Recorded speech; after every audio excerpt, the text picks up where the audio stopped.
I've never used Micro Four Thirds before. This camera's completely unfamiliar to me. Olympus E-M1 Mark II. So curiosity is fueling this rather than, say, nostalgia. I'm immediately impressed with how light it feels and yet so tough. Little intimidated by all the buttons and dials, though. Unfamiliar camera. Unfamiliar format. Unfamiliar lenses. This flip-out screen, though, is very familiar, exactly like a Canon screen. The menu system, there's a lot going on there, also rather intimidating. I see that there are tons of what the menu refers to as picture modes, basically presets. Seriously, there are so many of them. Trying them all to determine which, if any, I like seems like a good first step in approaching this thing. But this was 3 weeks ago. Ultimately, I let it beat me. The camera is just way more complicated than I imagined. Just didn't have the energy to deal with it at the time. So I put it aside and I made a video about the Canon 6D instead. But that Canon 6D video, I shot it entirely on this E-M1 Mark II. So that would be a good one to watch next if you're interested in this camera. Alright, 3 weeks later, otherwise known as now, I'm going to try this again. And my thanks to Paul Sebring for the loan of this camera. Link to his YouTube channel in the description.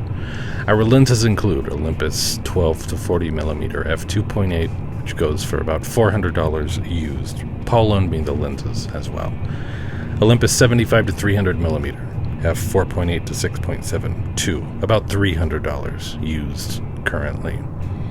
Lumix 25mm f1.7, $130 or so used.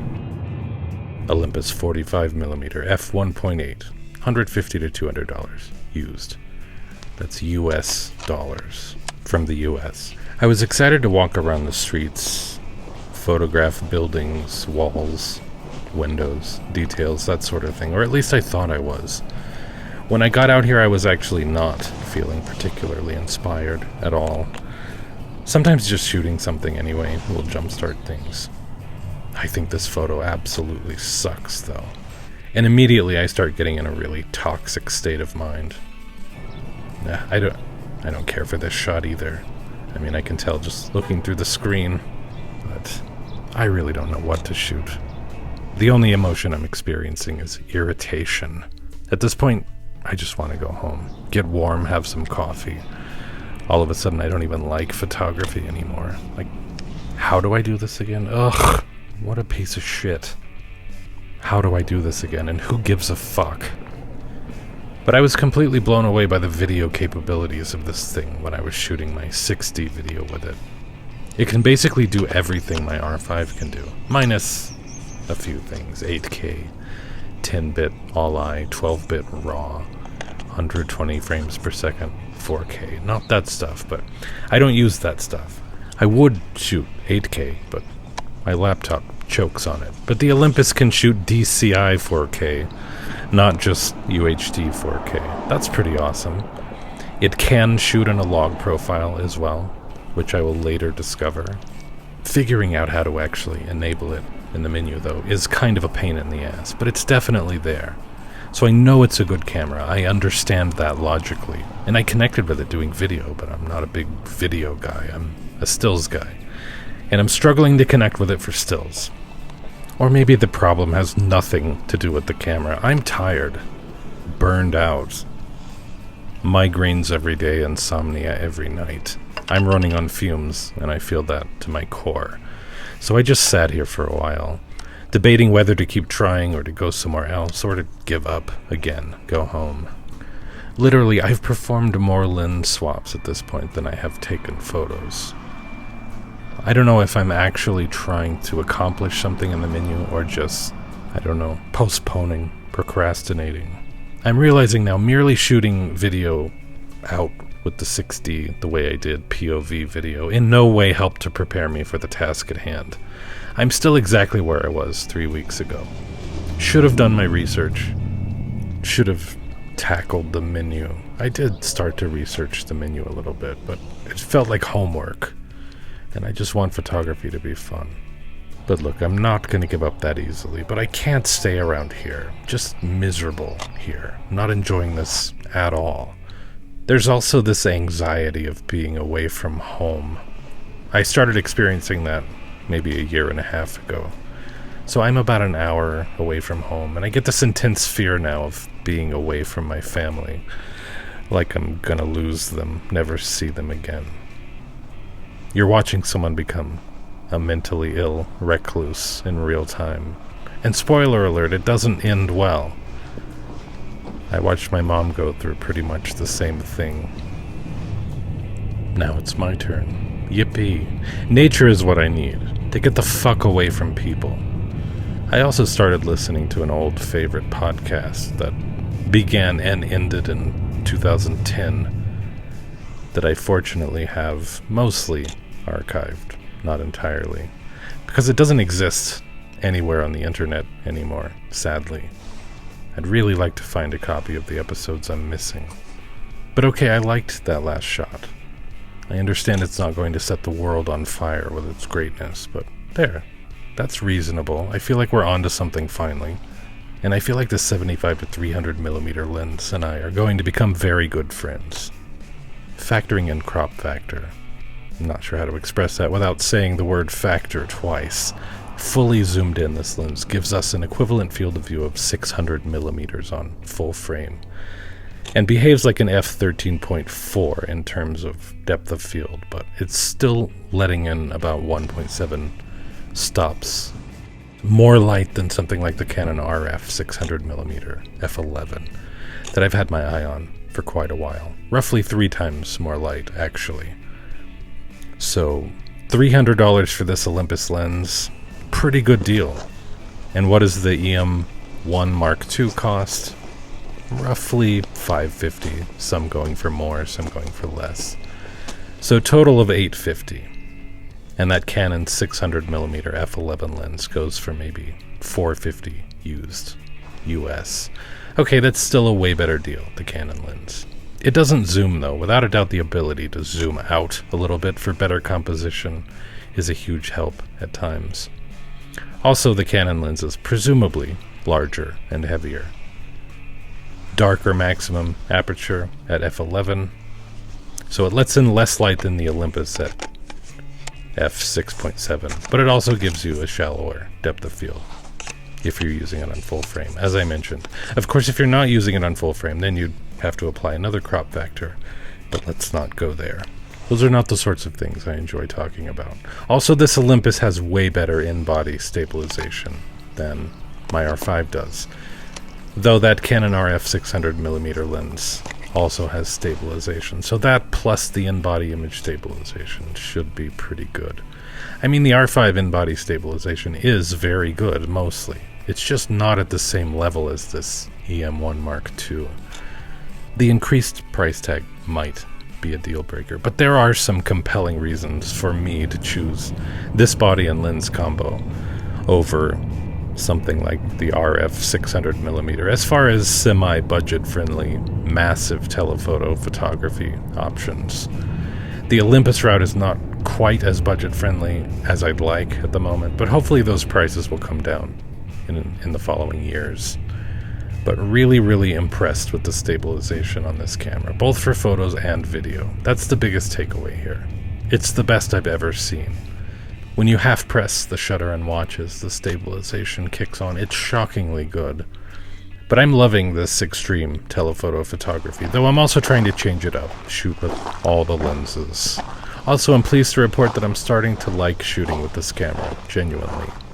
I still felt the need to move locations again, because I still just wasn't connecting with the earlier location for whatever reason, but now I'm finally starting to have some fun with the camera.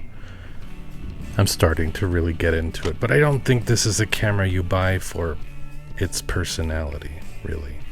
I don't think you buy this camera for fun. There are other, more fun cameras to use that are a lot cheaper. This camera's identity, to me at least, is firmly rooted in ability and efficiency.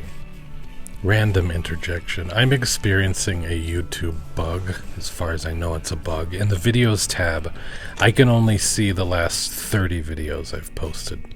when I organize by latest. When I organize by oldest, then only the first 30 that I've posted, but it will not load anything beyond 30 for me. Could somebody pretty please tell me if that matches what you see?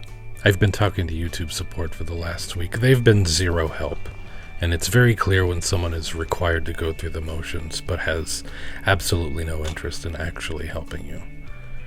Super frustrating. E-M1 Mark II. So, if I were to guess the design goal from having used the camera, given it was released in 2016, considering the technology of 2016, this camera, in my opinion, was an attempt to cram every conceivable piece of camera technology available at the time into the smallest possible package. High-speed burst with pre-capture, standard stuff, dual card slots, weather sealing, on top of everything I've already talked about. Given that, it is remarkably nice to hold. Physically, they pulled off something astonishing, considering the design goal, or at least my opinion of the design goal. However, where that goal manifests is in the software. Obtuse is the word that describes my feelings toward changing all but the most basic settings. That is, however, a problem that I suppose can be easily worked around by simply rereading the manual, getting in lots of time with the camera. Eventually anything can start to feel like second nature. But where this camera shines is it can do everything. Dense menus, sure, but it's also very dense in ability. It's uber capable.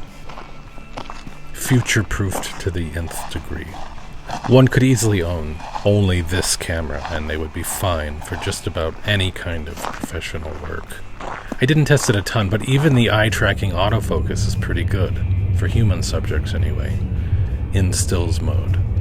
It only does face-detected video, not eye. But I didn't find that to be a problem, mostly for this reason. You're not getting as shallow a depth of field with Micro Four Thirds. Whether you love it or hate it, care or don't care, it's simply an objectively true statement. So face tracking is actually probably enough, most of the time. Minute focal plane variations on a face will be less noticeable on Micro Four Thirds, wide open. Not that you can't get a shallow depth of field, you absolutely can, and easily, but can you get as shallow a depth of field as you can with a really fast lens on full frame, wide open? No, you can't, not even close. f1.4 on Micro Four Thirds, for example, is similar depth of field to f2.8 on full frame, and 2.8 is similar to 5.6, and so on. And this camera has tap to focus, which is fantastic, and also kind of a seemingly more traditional autofocus system with autofocus points you can move around if you put the camera up to your eyeball.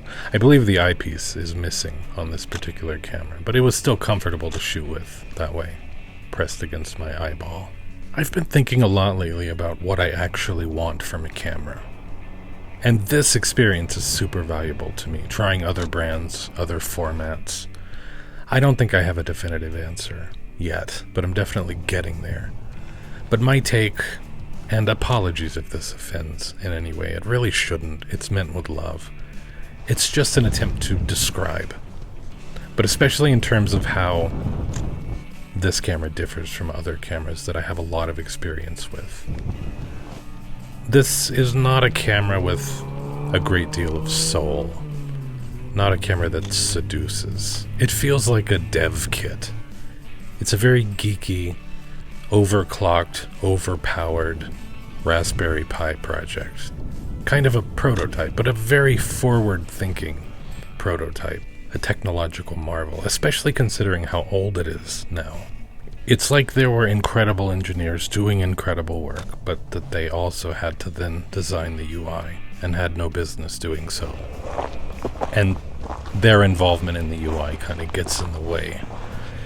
But I'm amazed by what this camera can do.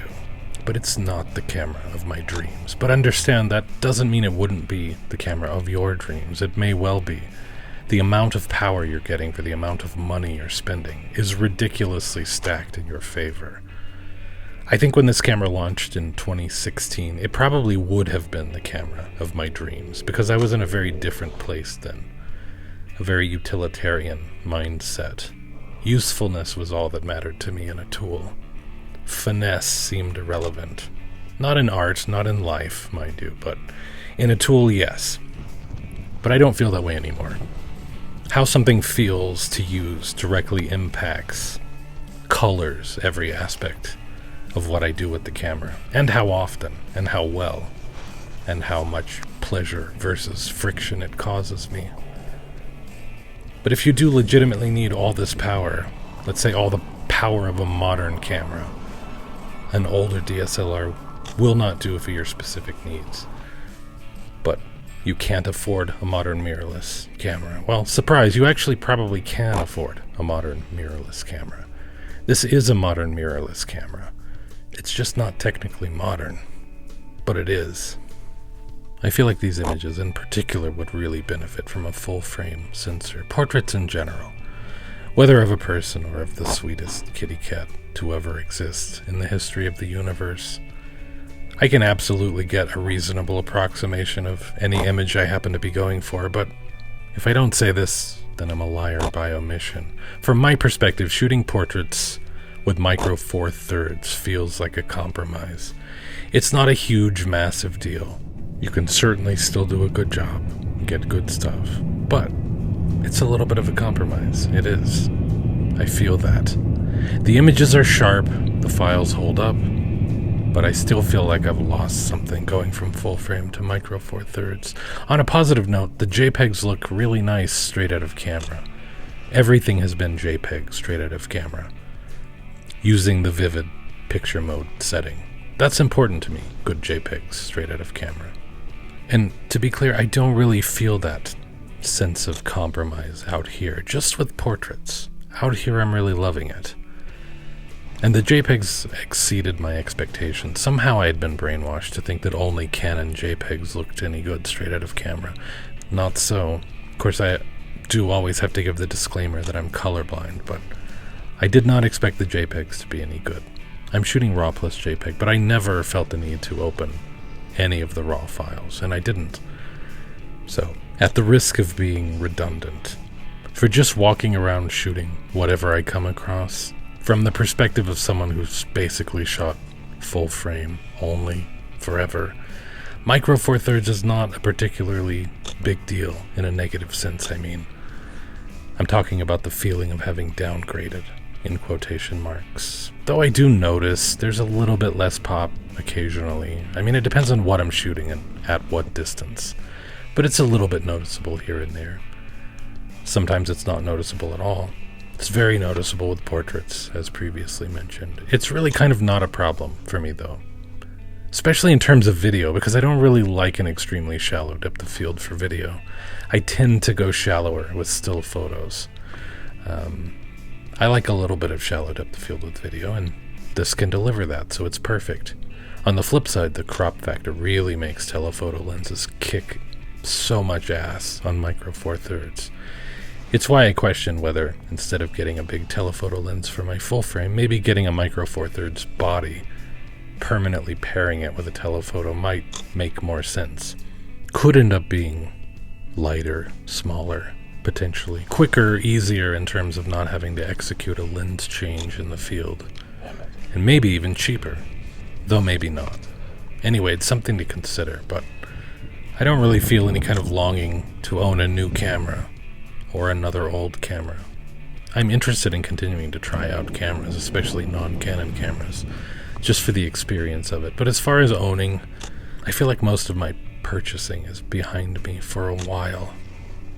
I'm still kind of in love with the Fuji GFX series, and the idea of going with a bigger sensor, bigger than full frame, is kind of intriguing to me, but I don't anticipate I'm going to do anything like that anytime soon. I like my cameras, my 1Ds, 5Ds, my R5. I like my Olympus OMG film camera, which used to belong to my mom. I think I'm good. I feel like I'm set with cameras. Not 100% set with lenses, though. So if any purchases do occur in the near future, it would more likely be a lens purchase. The cameras I already own, I rarely have time to shoot with most of them anyway. I don't need more. I don't want more. At least not at this particular time. The podcast I mentioned before was called Essential Movies Podcast, or Essentials Movie Podcast, or Essential Movie Podcast. They were not internally consistent on if and when to pluralize, from a podcast network called Behind the Cutting Edge. If you happen to remember that podcast, have a copy, pretty please reach out. These, by the way, are video clips shot on the E-M1 Mark II. I think the video capabilities of this camera are a big part of why someone might choose to buy one today. You will notice the video looks a bit over-sharpened, though. My fault. I thought I had fixed it in that monstrously dense menu, but evidently not. But look at this holy shit caliber stabilization.